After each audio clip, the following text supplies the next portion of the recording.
సరే, ఇప్పుడు మీకు జంతువులు తెలుసా? ఇంగ్లీష్లో అయితే యానిమల్స్ అంటారు, తెలుసు కదా? వాటిల్లో నేను మూడే చెప్తాను, ఎక్కువ చెప్పను. ఎన్ని చెప్తాను? మూడు చెప్తాను. మీకు నోవహు తాత తెలుసా? నోవహు తాత తెలుసు కదా? నోవహు తాత ఒక ఓడను కట్టాడంట.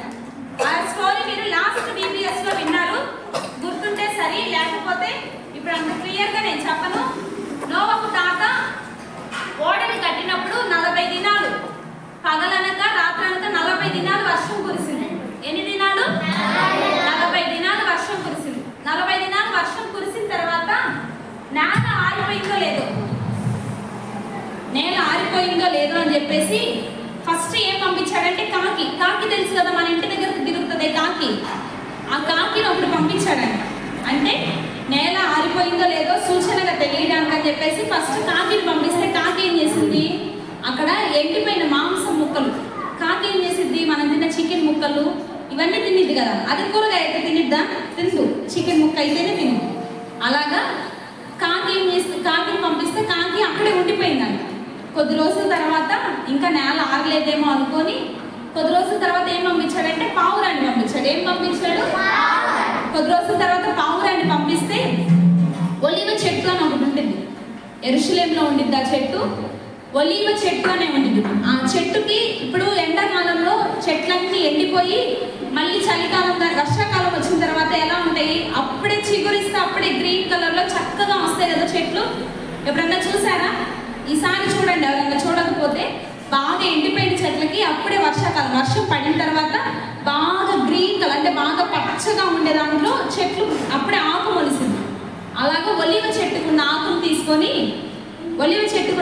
తీసుకొని నోవహు తాతకి ఇచ్చింది. దాన్ని బట్టి నోవహుకి ఏం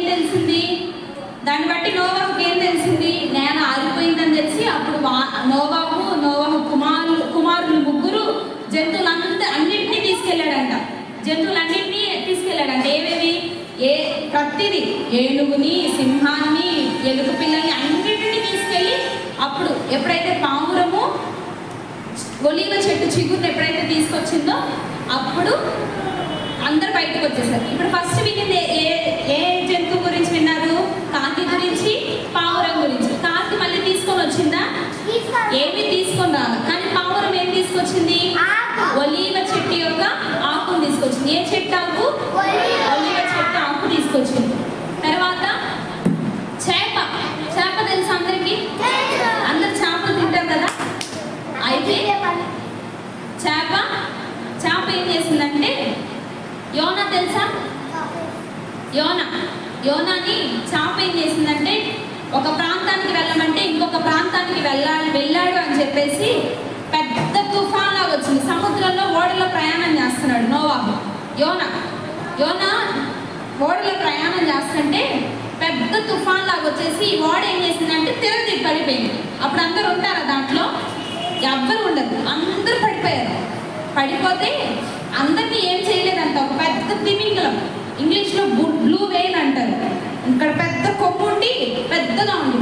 అదేం చేసిందంటే యోనాని మింగేసింది. ఏం చేసింది?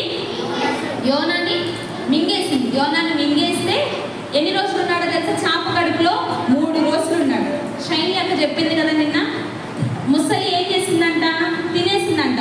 లోపలికి వెళ్ళిన తర్వాత మళ్ళీ బయటికి ఏమన్నా వచ్చిందా? ప్యారి రాలేదు కదా. కానీ ఈ తిమింగలం ఏం చేసింది? యోనాని 3 రోజులు చేప కడుపులో ఉంచుకుందంట. ఎన్ని రోజులు? యోనాని ఎన్ని రోజులు ఉంచుకుంది చేప కడుపులో? 3 రోజులు ఉంచుకుంది. 3 రోజులు చేప కడుపులో ఉంచుకున్న తర్వాత యోనా బాగా ప్రార్థన చేశాడండి. ఇప్పుడు మీకు జ్వరం కానీ ఏమన్నా వచ్చిందనుకో, మీ అమ్మని ప్రార్థన చేయమన్నారు అనుకో, ఏమని ప్రార్థన చేస్తారు? గట్టిగా మోకరించి, ఏసయ్యా నాకు తగ్గించాలయ్యా, నన్ను తగ్గించయ్యా, నేను ప్రార్థన చేద్దానయ్యా, అదయ్యా ఇదయ్యా అని ఏడుస్తా ప్రార్థన చేస్తారు కదా. లేదా ఏదన్నా బాధ వచ్చింది అప్పుడు ఏడుస్తారా? అలాగా చేప కడుపులో ఉండి బాగా ఏడ్చి ప్రార్థన చేశాడండి. ప్రార్థన చేస్తే తిమింగలం ఏం చేసింది? యోనాని 3 రోజుల తర్వాత బయటకు కక్కేసింది. ఎలాగా? మనిషి ఎలా అయితే లోపలికి వెళ్ళాడో అలానే బయటకు వచ్చాడు. కానీ మొసలు అలా చేసింది ప్యారీని చేయలేదు కదా. యోనాని కడుపులో నుంచి బయటకేసి మళ్ళీ ఆ ప్రాంత ప్రజలకి సువార్తను ప్రకటించాడు. ఫస్ట్ ఏం విన్నారు? ఫస్ట్ ఏ జంతువు గురించి? కాకి. 2 ఇంక అయిపోయింది. నాలుగోది ఏంటంటే కోడి. తెలుసా? అందరు చూసారా కోడిని? కోడిని ఎవరైనా చూడని వాళ్ళు ఎవరైనా ఉన్నారా? అందరు చూసారు కదా. ఈ కోడి గురించి చెప్పాలంటే శిష్యుల్లో పేతురు అని ఒక ఆయన ఉన్నాడు. ఎవరు? మన మధ్యలో కూడా ఒకడు ఉన్నాడు, పేతురు అని. పేతురు అని ఒక ఆయన ఉన్నాడు. యేసయ్య సిలువ వేయబడేటప్పుడు దానికంటే ముందు ఒక రోజు ఏం చేశాడంటే అందరికీ భోజనం పెట్టాడు. అందరికి ఏం చేశాడు? ఆ రాత్రి భోజనం పెట్టి రొట్టె విరిచి ద్రాక్షారసం ఇచ్చి అంతా చేసేటప్పుడు ఒక్కొక్కరి గురించి అందరికీ చెప్తున్నాడు. ఒక్కొక్కరి గురించి చెప్తున్నప్పుడు ఈ పేతురు గురించి ఏం చెప్పాడంటే, నువ్వు కోడి కూసే ముందు, కోడి పొద్దున్నే కోడి కూసిద్ది కదా, అందరికంటే కోడి ఫస్ట్ కూసింది కదా. కోడి ఏమనుకునిద్ది? నేను కుయ్యకపోతే తెల్లారు జనాలకి అని అనుకుంటున్నాను కోడి. అయితే ఏం చెప్పాడు యేసయ్య? నువ్వు కోడి కూసే ముందే, అంటే పగలు కోడి కొయ్యక ముందు నువ్వు 3 సార్లు నువ్వు నాకు తెలియదు, అంటే నాకు యేసయ్య తెలియదు అని చెప్పేసి నువ్వు 3 సార్లు అబద్ధం చెప్తావని చెప్తే సరేనని చెప్పేసి పేతురు దాన్ని మర్చిపోతాడండి. ఏం చేస్తాడు? పేతురు మర్చిపోయాడు.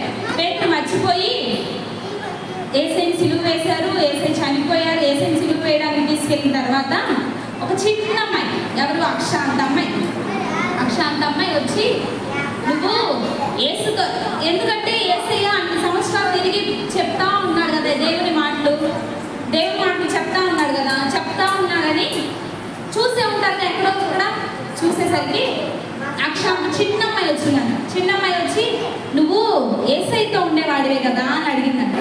ఏమని అడిగింది? నువ్వు యేసయ్యతో ఉండేవాడివే కదా అని అడిగితే పేతురు అన్నాడంటే, నాకు తెలియదు, అసలు యేసయ్య ఎవరో నాకు తెలియదు, నాకు అసలు ఆయన ఎవరో కూడా తెలియదు అని అన్నాడంట. పేతురు వెంటనే అన్నాడంట. సరేనని చెప్పేసి వెళ్ళిపోయిందంట. తర్వాత ఆరాధ్య అంత అమ్మాయి వచ్చి నువ్వు నీ పేరు పేతురు కదా, నువ్వు యేసయ్యతో ఉండేవాడివే కదా అని అడిగితే అప్పుడు కూడా పేతురు అబద్ధమే చెప్పాడంట. ఏమని? నేను యేసయ్యతో ఉండేవాడిని కాదు, నేను యేసయ్యతో ఉండను, నాకు అసలు యేసయ్య ఎవరో కూడా తెలియదు అని చెప్పాడు. తర్వాత మళ్ళీ ఆరాధ్య అంత అమ్మాయి, ఇంకొక అమ్మాయి వచ్చి నువ్వు యేసయ్యతో ఉండేవాడివే, నువ్వు అబద్ధం చెప్తున్నావు అని అంటే, నిజంగా నాకు అసలు ఆయన ఎవరో కూడా తెలియదు, నాకు ఆయన అసలు సంబంధమే లేదన్నట్టు చెప్పాడంట. ఆ మాట ఎప్పుడైతే చెప్పాడో చెప్పిన వెంటనే కోడి కూసిందంట. చెప్పిన వెంటనే ఏం చేసింది? కోడి కూసింది. కోడి కూసిన వెంటనే పేతురు గుర్తొచ్చిందంట. రాత్రి యేసయ్య చెప్పాడు కదా, అంటే నేను 3 సార్లు అబద్ధం చెప్తావు నా గురించి అని చెప్పి యేసయ్య చెప్పాడు కదా. యేసయ్య చెప్పిన మాట గుర్తొచ్చి పేతురు ఏం చేశాడంటే ప్రార్థన చేసుకున్నాడంటే, ఎలా బాగా ఏడ్చి, యేసయ్య నీతో పాటు ఉన్నాను నేను, కానీ నువ్వెవరో నాకు తెలియదు అని అంటున్నాను, నేను అలా అన్నందుకు నన్ను క్షమించేసేయ అని ప్రార్థన చేశాడండి.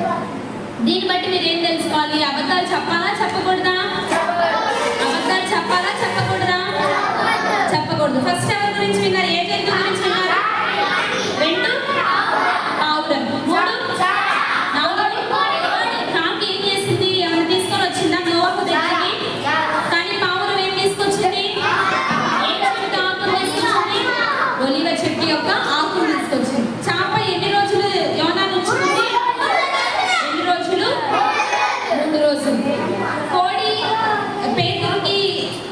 పేతురుకి తెలిసేటట్లు కోడి చేసిందా చేయలేదా?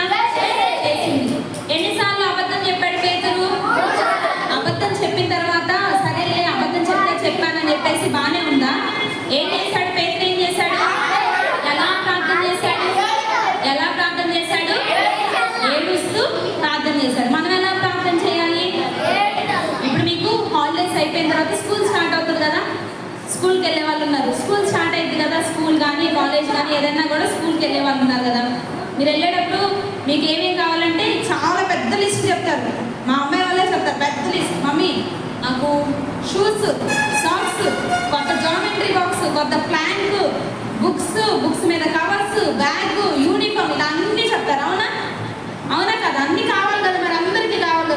మమ్మీ కొత్త బ్యాగ్ కావాలి, ఎందుకంటే అందరూ కొత్త బ్యాగ్ తీసుకొస్తారు అని అంటుంది ఆరాధ్య. అక్షయ ఏమంటుందంటే, మమ్మీ నాకు బుక్స్ మీద ఈ స్టిక్కరే కావాలి, పింక్ కలరే కావాలి అని అంటుంది. అవునా?